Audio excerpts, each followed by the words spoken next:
En la televisión y los libros, hemos tenido personajes muy famosos sobre la personalidad múltiple, como por ejemplo Dr. Jekyll y Mr. Hyde, o la famosísima película del Club de la Lucha, o incluso Psicosis. Se cuentan por decenas las obras que han usado el TID como inspiración debido a lo llamativo de su sintomatología. Es por este tipo de divulgación que la personalidad múltiple es uno de los trastornos psicológicos más conocidos, si bien no uno de los mejores entendidos, ni siquiera dentro del mundo de la psicología, en el que hay una importante controversia con respecto a la misma existencia de este trastorno como tal. El TID se define como la presencia de dos o más identidades, en raras ocasiones más de 10, que toman el control de la conducta de una persona de forma recurrente, teniendo cada una de ellas recuerdos relacionados y actitudes propias. Una de las últimas películas que salieron sobre este trastorno es el de la película llamada Múltiple, estrenada en 2016, donde la persona contiene en su cerebro hasta la cantidad de 23 personalidades, pasando por un niño, un diabético y hasta una bestia. La causa principal a la cual se le atribuye el trastorno de identidad disociativo es haber pasado por traumas durante la niñez. También pueden crearse distintas personalidades para cubrir un deseo o alguna necesidad que la persona no puede suplir o lograr debido a restricciones en los ámbitos, en lo social, lo cultural, lo familiar o lo religioso. Suele estar relacionado con la constante represión de los deseos e incluso pensamientos de la persona, más aún esto ocurriendo durante la niñez, que es una etapa donde el individuo no tiene las herramientas psicológicas suficientes como para poder afrontar la situación. El síntoma determinante de este trastorno es la presencia de varias personalidades en una sola persona. Sin embargo, pueden encontrarse otros síntomas relacionados con este trastorno, quizás de modo introductorios, donde no están tan marcados como una doble personalidad. Recuerdos de acontecimientos traumáticos conocidos como flashbacks. La persona tiene muchos miedos. Puede haber presentado episodios donde se haga daño a sí misma, desarrollo de conductas agresivas, dolor de cabeza constante, ingesta incontrolada de sustancias nocivas para sí mismo, trastorno de la alimentación y actitud obsesiva compulsiva.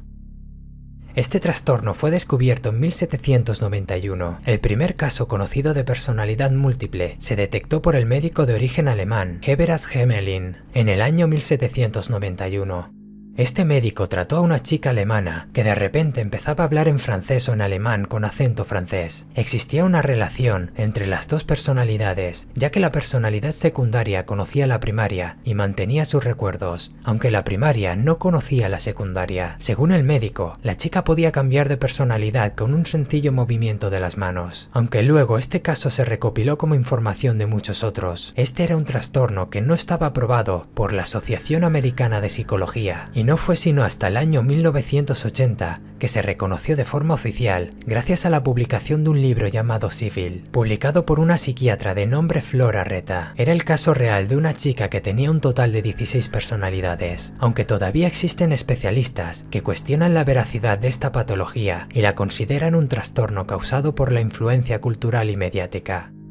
Unos años más tarde, en el año 1816, apareció otro caso que fue documentado por Samuel Lotham Mitchell. Se trataba de una mujer que nació en Inglaterra, pero que se trasladó a Estados Unidos. Era una joven tímida y solitaria que tras pasar por un estado de ceguera y sordera total durante 6 semanas, cambió totalmente de personalidad y se convirtió en una persona totalmente extrovertida y bromista. No sabía escribir ni leer y no lograba reconocer a su familia. Poco después, la personalidad primaria apareció de nuevo y las personalidades fueron cambiando a lo largo de 15 años. Felida X es el tercer caso que apareció en la historia y se produjo en el siglo XIX. Felida X era una joven tímida y seria que tenía otra personalidad completamente diferente y mucho más activa. Su personalidad secundaria se burlaba de la personalidad primaria. A lo largo del tiempo, la personalidad secundaria fue convirtiéndose en la predominante hasta que se implantó por completo. Doris Fisher fue una mujer que en el año 1917 fue estudiada por desarrollar hasta 5 personalidades diferentes. Algunos días la personalidad primaria de Doris solo se manifestaba 5 minutos al día. Una de las personalidades, que llamaron Margaret, se autolesionaba para que la personalidad primaria sintiera dolor. En el año 1976 se estrenó una película que daría a conocer la enfermedad de la personalidad múltiple que se tituló Civil. La película narraba la vida de una mujer con personalidad múltiple y que tenía más de 16 tipos de personalidades diferentes. Pero sin duda, el caso más espectacular y conocido del mundo fue el de Kim Noble. Esta mujer, por lo menos su principal personalidad, tenía que convivir diariamente con otras 99 personalidades distintas.